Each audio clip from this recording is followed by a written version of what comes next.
نحمده ونصلي على رسوله الكريم اعوذ باللہ من الشیطان الرجیم بسم اللہ الرحمن الرحیم۔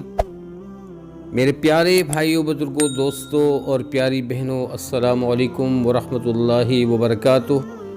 سدا خوش رہیں اور ہمیشہ پھولوں کی طرح مسکراتے رہیں اور ہر قسم کے دکھ درد سے دور رہیں، آمین ثم آمین۔ دوستو، آقائے نامدار محمد صلی اللہ علیہ وسلم کا ایک پاک ارشاد سماعت کیجئے۔ رسول اللہ صلی اللہ علیہ وآلہ وسلم کا پاک ارشاد ہے، جس شخص کے جسم سے روح اس حال میں نکلی کہ وہ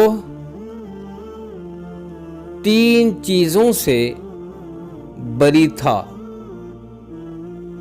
تو وہ جنت میں داخل ہوگا۔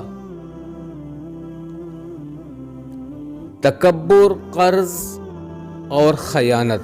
مسند احمد شریف۔ دوستو، بری چیزیں جتنی بھی ہوتی ہیں یا برے اعمال، اس سے منع کیا گیا ہے، جیسے کہ اس حدیث شریف سے بات ثابت ہوئی۔ تکبر بہت بری چیز ہے، بہت برا عمل ہے جو انسان کو ڈیگریڈ کر دیتی ہے اور تباہی کے دہانے کھڑی کر دیتی ہے۔ قرض شرمندگی کا سب باعث ہوتا ہے۔ اور دوستو، خیانت یعنی کہ کسی کے مال میں خیانت کی جائے، کوئی بندہ امانت دے، اس امانت میں خیانت کرے۔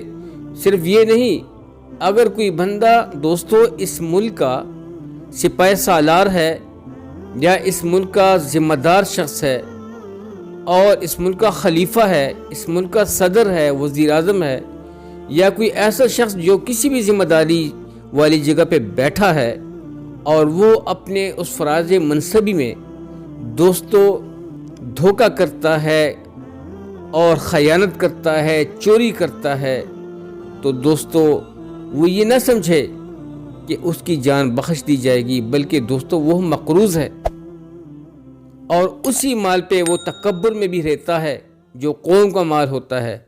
تو دوستو، اللہ سبحانہ وتعالی ہمیں ان برائیوں سے ہمیشہ کے لیے محفوظ رکھے۔ تھوڑی سی زندگی ہے، اس تھوڑی سی زندگی میں اگر ہم لوگ اپنی زندگی کو بنا لیں اور اللہ کی رضا والے کام اختیار کر لیں تو اللہ تعالی ہمیں دونوں جہان میں نفع عطا فرمائے گا۔ اب تک کے لیے اتنا ہی۔ اپنا ڈھیر سارا خیال رکھیے گا۔